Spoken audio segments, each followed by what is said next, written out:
Welcome back to FGS Live here at Gamescom 2023. My name is Matt Phillips. I'm joined by one Jules Gill, who just got hands-on time with Age of Sigmar. Realms of Ruin, and it is a great game. Now, I've already covered this on FGS before. We had access to a beta that came out a couple of weeks ago, played it, absolutely loved what they were doing with the IP and the formula, but now I played it again, and they've upgraded things even more. The dev team took a ton of feedback from that beta, and they've fixed so much of any of the minor complaints that I had before, that this game here, it just feels so polished and smooth that I'm absolutely in love with it. Now, as you may know, there's a little secret that you might know about me. I quite like Warhammer.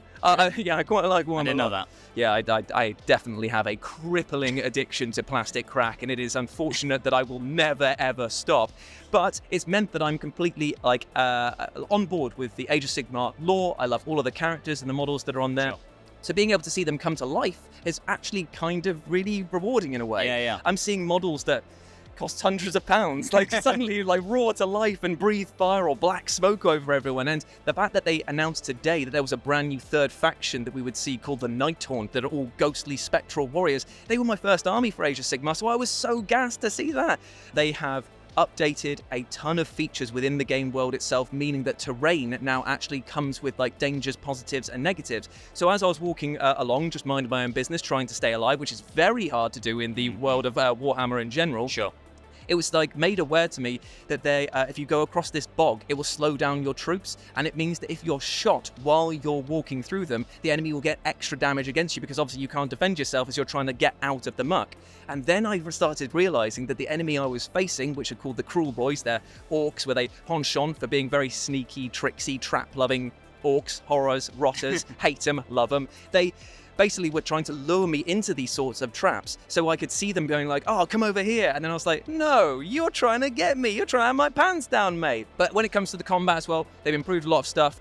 Units are now more responsive. You're able to create these things called battalions, which means that you can group together one of little selection of them.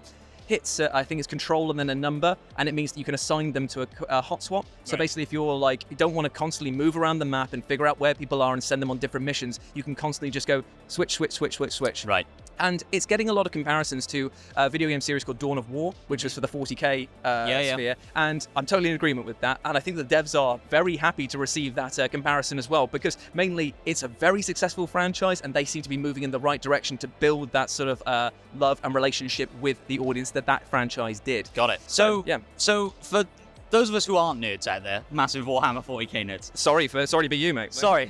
What other games is it similar to? If I like X, I'm gonna love Age of Sigmar, and I should dive in. So I think that if you're in the mood for some tactical skirmish-based RTS-style games, similar in vein to Command & Conquer, with the sort of resource management, base building, and sort of tiny sort of micromanagement of your factions, this is really the game for you. Right. And the best part is you don't actually need to have a huge understanding of the Warhammer or Age of Sigmar franchise to really jump into it. It's written by a guy called Gav Thorpe, who is a phenomenal writer for a series for the Black Library, which is what they call all of the books that come out related to that. And the thing that he's written for it is so funny, it's so entertaining. There is a giant stage moving behind us. Yeah, let's just take 5 for that.